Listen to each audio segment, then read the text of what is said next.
ఇది తీగ జాతికి చెందింది. ఒకవేళ పాము కానీ లేకపోతే పింజలు ఇంకా వేరే వేరే ఇతర ఏవైనా సరే పశువులకి మేకలకు కానీ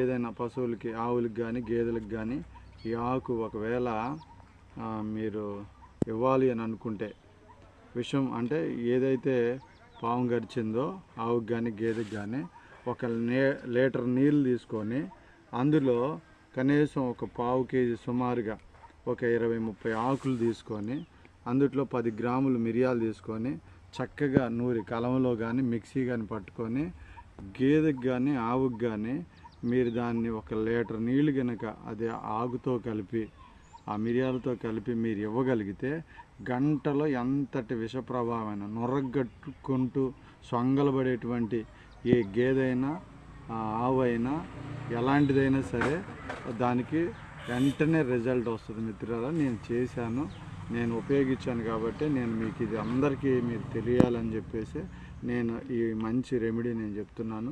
తప్పకుండా మీరు దాన్ని యూజ్ చేసుకోండి.